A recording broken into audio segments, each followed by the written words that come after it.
Hello friends, Poppy's টুপ গার্ডেনে আপনাদের সবাইকে স্বাগত। আশা করছি আপনারা সবাই খুব ভালো আছেন, আমিও ভালো আছি। আর আজকে আগের ভিডিওতে যে দেখিয়েছিলাম আপনাদেরকে অনেকগুলো গ্রো ব্যাগ আমি মাটি তৈরি করে ভর্তি করে রেখেছি, তো সেগুলোতেই আজকে চারা বসাবো। কি কি বসানো যায় সেটা তো আপনারা দেখতেই পাবেন। আর হাতে করে নিয়ে এসেছি দেখুন একটা ফুলের চারা, আর যে টবগুলো আমি অর্ডার দিয়ে রেখেছিলাম সেই 10টা টব নিয়ে এসেছি, আর নিয়ে এসেছি অনেকগুলো বস্তার সস্তা ব্যাগ। তো চলুন সেই বস্তার সস্তা গ্রো ব্যাগগুলো কেমন একটু ব্যাক ক্যামেরায় দেখাই। তো এই দেখুন কতগুলো গ্রো ব্যাগ নিয়ে এসেছি। 50টা গ্রো ব্যাগ আছে এখানে, আর আছে 10টা টব, সব 8 ইঞ্চির টব। তো টবগুলোতে আজকে আমি মাটি ভরবো না। আপনাদেরকে বলেছিলাম যে এই যে লঙ্কার গাছগুলো নিয়ে এসেছি, আরও কিছু লঙ্কার গাছ নিয়ে এসেছি, ক্যাপসিকাম গাছ, সেগুলো বসাবো বলেই আমি এই টবগুলো অর্ডার করেছিলাম। তো সেগুলো মাটি ভর্তি করে, এগুলোতে মাটি ভর্তি করে তারপরে বসাবো। আর সেই মাটিটা তো এখনও তৈরি করা হয়নি। আর আজকে আগের দিন যে মাটিটা তৈরি করেছিলাম এই যে এগুলোতে আজকে বসাবো। এই যে বিভিন্ন রকম কপির চারা বসাবো যতটা সম্ভব আর কি বসানো। আর এই যে এই চারাটা নিয়ে এসেছি, এটা আমাকে দিয়েছে বন্ধু দাদা। বন্ধু দাদা বলতে আমার হাজব্যান্ডের বন্ধু, আমি দাদা বলি। তা দাদা বাগান করতে ভীষণ ভালোবাসেন। তো আমি কালকে গেছিলাম সেখানে বাগান দেখতে, সেখান থেকেই নিয়ে এসেছি। পাথরকুচি পাতার মতো অনেকটা, কিন্তু পাথরকুচি নয়, ছোট ছোট লাল লাল ফুল হয়, খুব সুন্দর লাগে দেখতে। তো যাই হোক, চলুন এখানে কাজ শুরু করি। আর এখানে দেখুন আমি কত সরঞ্জাম নিয়ে এসেছি, কোনটা কাজে লাগে তার ঠিক নেই, তাই সব নিয়ে বসেছি। তো চলুন এই গ্রো ব্যাগগুলো একটু খুলে আপনাদেরকে দু একটা। এই দেখুন এগুলো কিন্তু 7 ইঞ্চির গ্রো ব্যাগ, আর দাম শুনলে তো অবাক হয়ে যাবেন। কারখানা থেকে আনলে কত সস্তায় এগুলো পাওয়া যায়। তো এই দেখুন ফুলের গাছ লাগানোর জন্য কিন্তু খুব সুন্দর, মানে গাঁদা ফুলের গাছ তো খুবই ভালো হবে। গাঁদা ফুলের গাছে খুব বড় বড় টবের দরকার হয় না, সিজন ফ্লাওয়ারগুলো সবই প্রায় এতে লাগানো যাবে। তো দেখুন 7 ইঞ্চি গ্রো ব্যাগ, এগুলো সব এক একটার দাম পড়েছে 4 টাকা করে। তো কারখানা থেকে নিয়ে আসা এগুলো কিন্তু কারখানাতে বস্তা কেটে কেটে তৈরি হয়, তার জন্যই একটু দাম সস্তায় পাওয়া যায় আর কি। খুব যে উন্নত মানের তা নয়, আবার খারাপও নয়। দাম দেখুন মাত্র 4 টাকা করে 7 ইঞ্চির এক একটা গ্রো ব্যাগ। তো কত আর ভালো চান। তবে এগুলোতে অনেক দিনই গাছ লাগানো যাবে আমার যেটুকু মনে হয়েছে।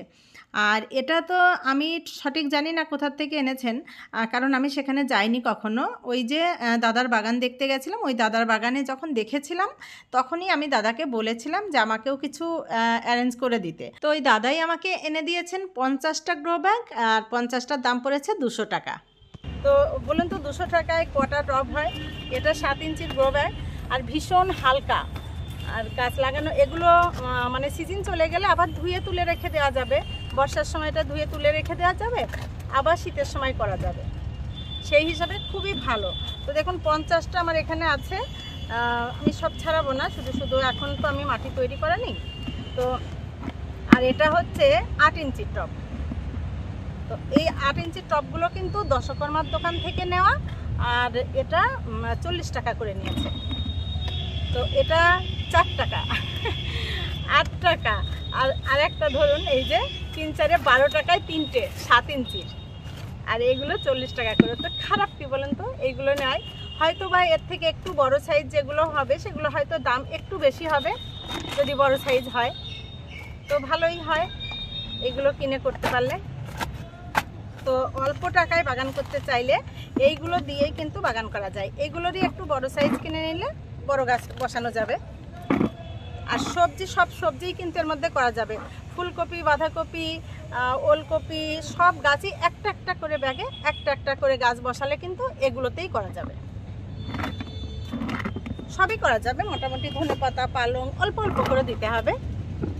চলুন এবারে আজকে এই যে বাঁধাকপির সব চারাগুলো আমি নিয়ে বসেছি, এগুলোতে সব আজকে বসিয়ে দেবো। চলুন সেই কাজটাই আগে শুরু করি। আচ্ছা, আর একটা জিনিস দেখাই। এই দেখুন এটা খুরপি, এটা অনেকটা ওই কোদাল টাইপের ছোট্ট। তো এটা আমি কালকে বাজারে গেছিলাম, দেখলাম রাস্তার ধারেই বিক্রি করছে। তো বিক্রি করা দেখেই নিয়ে আসলাম। আমার আগেরটার এটা খুলে গেছে, একটু ফেটেও ভেঙেও গেছে আর কি। তো খুব অসুবিধা হচ্ছিল, তাই এটা কিনে নিয়ে আসলাম। এটা কিন্তু 70 টাকা নিয়েছে। তো এটা ভীষণই কাজের। যখন অনেকটা মাটি একসঙ্গে করি, আমি যখন মেশাই মাটিটা তখন এটা দিয়ে মেশালে খুব ভালো হয়। আপনারা দেখেছেন আমার মাটি মেশানোর সময় এইগুলো ব্যবহার করতে। তো সেই জন্য আরেকটা কিনে নিলাম। আর বড় বড় বেডগুলোতেও কিন্তু মাটি খোঁড়ার জন্য খুবই ভালো এটা। তো চলুন এবারে এই কাজগুলোই শুরু করি। যে গাছগুলো আমরা বসাই সিজনে মানে প্রত্যেকটা সিজনের গাছ যেগুলো, সেগুলো কিন্তু মাত্র 4-5 মাসের ফসল, কখনো বা 3 মাসেও শেষ হয়ে যায়। তো এইগুলো লাগানোর জন্য সবসময় যে ভালো ভালো টব কিনে নিতে হবে, গ্রো ব্যাগ কিনে নিতে হবে, তার কিন্তু কোনো মানে নেই। আমাদের প্রত্যেকের ঘরেই বাজার থেকে বিভিন্ন জিনিস আসে, আর সেই প্যাকেটগুলো যদি আমরা রেখে দিই তাহলেই কিন্তু এইসব সিজনের সবজিগুলো করা যায়। তো যেমন ধরুন এই যে আমি আটার প্যাকেটগুলো সারা বছর রেখে দিই, এগুলোতে এই যে আমি গাছ লাগিয়েছি, যখন গাছ সুন্দর হয়ে যাবে তখন কিন্তু এই প্যাকেটের দিকে কেউ তাকাবে না, তখন সবাই দেখবে গাছটা কেমন হলো বা তার থেকে আমি আদৌ কোনো সবজি ফল ফুল যাই হোক পাচ্ছি কিনা। তো সেটাই মেন দাঁড়াবে। আর এই শক্ত শক্ত প্যাকেটগুলোতে কিন্তু 2-3 বার ফসল করা যায়। দেখুন এই প্যাকেটের মধ্যে যে অনেকগুলোই প্যাকেট আছে যেগুলোতে আমি গরমের সময় ঢ্যাঁড়স খেয়েছি, প্রচুর ঢ্যাঁড়স হয়েছে এই প্যাকেটের গাছে। তো সেই মাটিগুলোকেই ঢেলে আমি আবার মাটি তৈরি করে আবার দেখুন সেই প্যাকেটেই গাছ বসাচ্ছি। আর বর্ষার সময় বেশি প্যাকেট না রাখতে চাইলে সেগুলো ধুয়ে তুলে রাখলেও হয়, আবার শীতের সময় লাগানো যায়। তো সেই জন্যই বলছি যে বাজার থেকে বিভিন্ন রকম প্যাকেট আসে আমাদের, অনেক জামা কাপড়ের প্যাকেটও আসে, সেগুলোতেও করা যায়। আর তাছাড়াও আসে যেমন ধরুন ডাল আসে, চিনি আসে, যেসব প্যাকেটগুলোতে ওই ধরনের প্যাকেটগুলোতেও কিন্তু গাছ বসানো যায়। মোট কথা প্লাস্টিকের প্যাকেটগুলোতে গাছ সিজনের গাছগুলো বসিয়েই দেওয়া যায় অল্প অল্প করে, যাই সবজি হোক না কেন। আর শীতের সিজনে এগুলো করলে ছাদ নষ্ট হওয়ার ভয় খুব একটা থাকে না, কারণ শীতের সময় কিন্তু ছাদ শুকনো থাকে, যেহেতু বৃষ্টি হয় না। আর একটু একটু সরিয়ে সরিয়ে মাঝে মাঝে পরিষ্কার করে দিলেই কোনো অসুবিধা হয় না।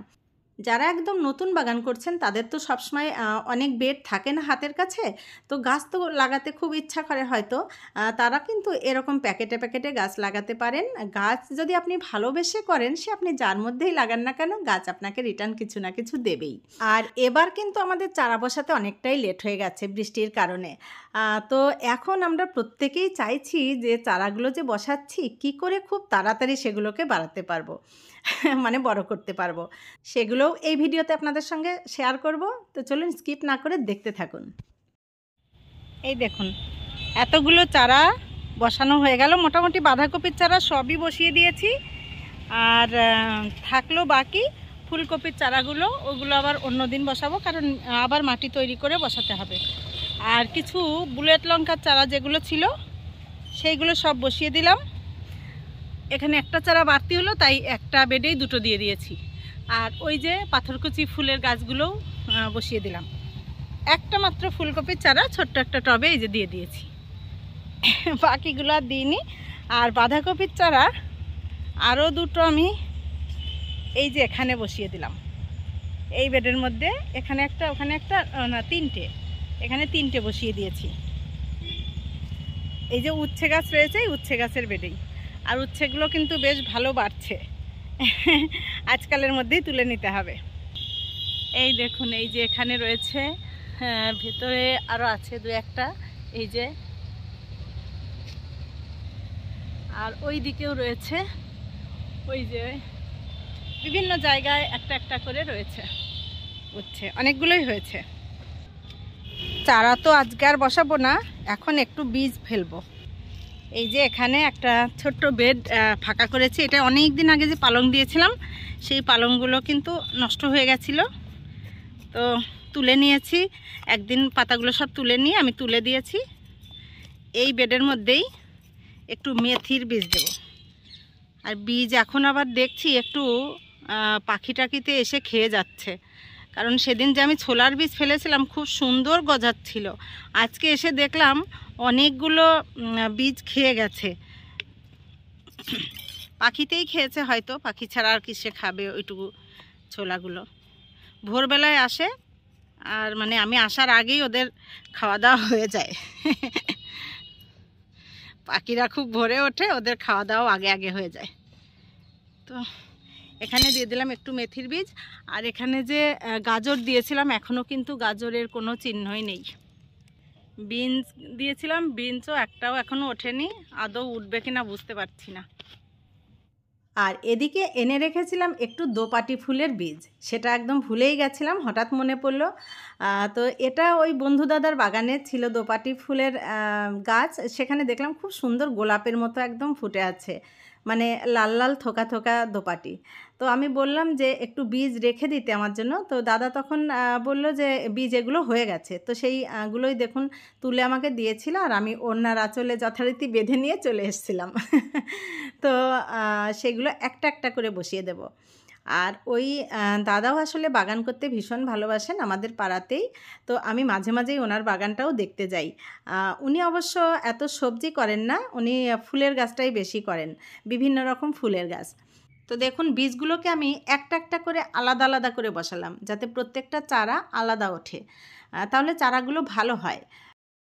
এই দেখুন সেই ছোলাগুলো কিন্তু খুব সুন্দর গজাচ্ছিল, কিন্তু এই দেখুন আজকে এই যে এগুলো সব কিসে যে এরকম করলো আমি বুঝতে পারছি না, কেমন একটা খুঁড়ে খুঁড়ে রেখে গেছে, মনে হচ্ছে এর উপর দিয়ে হাঁটাহাঁটি করেছে। হতে পারে কাঠবিড়ালিও হতে পারে, ইঁদুরও হতে পারে, আর পাখিও হতে পারে, বুঝতে পারছি না।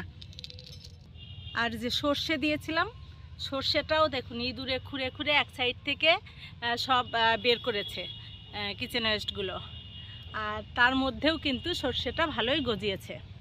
তো আমি একটা সাইডে রেখে দিয়েছি এখানে, যাতে আর কি একটু ছায়াতে থাকে, একটু বড় হলে ওটা রোদে বের করব। আর এই যে চারাগুলো, এগুলো আমি সব এই সাইডে রাখবো, কারণ এই সাইডটায় রোদটা কম পায়। যতদিন না গাছগুলো একটু সতেজ হচ্ছে ততদিন এখানে ছায়াতেই রাখবো। চলুন এগুলোতে একটু জল দিয়ে দিই। এখানে দেখুন কালকে আমি কোকোপিট ভিজিয়ে রেখে দিয়েছিলাম, তো সেটা একদম গামলা ভর্তি হয়ে গেছে। এটা একটু, যেটা আপনাদেরকে বলছিলাম যে হাতে যেহেতু অল্প সময়, তো এই অল্প সময়ের মধ্যেই কি করে চারাগুলোকে তাড়াতাড়ি করে আমরা বড় করে তুলতে পারি, তার জন্য তো কিছু কিছু কাজ আমাদেরকে করতেই হবে।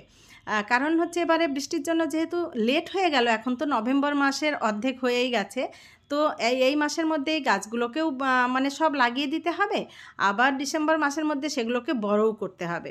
তো এইটার জন্য কি কি করতে হবে, এই দেখুন আমি প্রত্যেকটা ভিডিওতেই প্রায় আপনাদেরকে দেখাচ্ছি যে কিছু কিছু জিনিস খুব ভালো করে রোদে শুকিয়ে নিতে হবে। মাটি বলুন, কোকোপিট বলুন, গোবর সারি বলুন, একটু যদি শুকিয়ে শুকিয়ে এগুলোর মাটি তৈরি করতে পারেন, তাহলে মাটিটা ভীষণ ঝুরঝুরে হবে। আর মাটি যত ভালো তৈরি হবে, গাছের গ্রোথ কিন্তু তত ভালো হবে। কারণ হচ্ছে মাটি ঝুরঝুরে হলে মাটির ভেতরে অক্সিজেনের চলাচলটা খুব ভালো হয়, আর মাটি ঝুরঝুরে হলে হাওয়া বাতাস তত চলাচল করতে পারবে, রুটের গ্রোথটাও কিন্তু তত ভালো হবে, আর তাতে গাছও ভালো হবে। শুধু যে গাছ লাগানোর পরেই একদম গাদা গাদা খাবার দিয়ে দিলাম গাছকে আর গাছ বেড়ে গেল, তা কিন্তু হয় না। গাছটা বসানোর পরে কয়েকদিন আপনাকে ভালো করে একটু জল দিতে হবে, তারপরে গাছের যখন গ্রোথটা বাড়া শুরু হবে, তখন কিন্তু ওই ভেজা থাকলেও আবার জল দেওয়া চলবে না।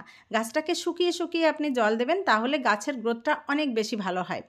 মানে ভেজা থাকলে জল দেওয়া যাবে না, মোট কথা। আর গাছের খাবার যদি মনে করেন রোজ রোজ আমি খোল পচা জল দিয়ে দেব বা পাতা পচা জল দিয়ে দেব, তাহলেই গাছ বেড়ে যাবে, সেটাও কখনোই হয় না। তো সেই জন্যই গাছের খাবারও দিতে হবে, গাছটা একটু গ্রোথ হবে তারপরে, মানে গাছ মাটিতে লেগে যাবে, তারপরে গাছের খাবার দেওয়া শুরু করতে হবে সপ্তাহে একদিন করে। তো এইভাবে যদি চলা যায়, তাহলে কিন্তু গাছের গ্রোথটা ভালো হয়। আর মাটিটা মাঝে মধ্যে একটু খুঁড়ে দিতে হবে। বেশি বেশি খাবার আর বেশি বেশি জল দিলে গাছ কিন্তু আরও ঝিমিয়ে পড়ে, গ্রোথটা বরং থেমে যায়। তো কোনো কিছু এই যে অতিরিক্ত ভালো নয়, সেই জন্য এগুলোকে থেমে থেমে দেবেন। এটুকুই আমার বলার ছিল আপনাদেরকে। তো যাই হোক, আমি কিন্তু প্রথমে গাছের গোড়াতে একটু জল দিয়ে দিলাম, তারপরে হচ্ছে গাছগুলোকে স্নান করিয়ে দিচ্ছি, কারণ গাছগুলো একটু নেতিয়ে পড়েছে এখন রোদের সময়, তো সেই জন্য একটু স্নান করিয়ে দিলাম, গাছগুলো খুব তাড়াতাড়ি সতেজ হয়ে উঠবে। তো আজকে এবেলার মতো আমার কাজ এটুকুই। যদি আমার ভিডিওটা আপনাদের ভালো লাগে, লাইক কমেন্ট শেয়ার সাবস্ক্রাইব করে পাশে থাকবেন, আর যারা নতুন বন্ধু তাদেরও যদি ভালো লাগে চ্যানেলটিকে সাবস্ক্রাইব করে সাথে থাকবেন। আপনারা সবাই খুব ভালো থাকবেন, দেখা হবে পরবর্তী ভিডিওতে। আজকের মতো টাটা।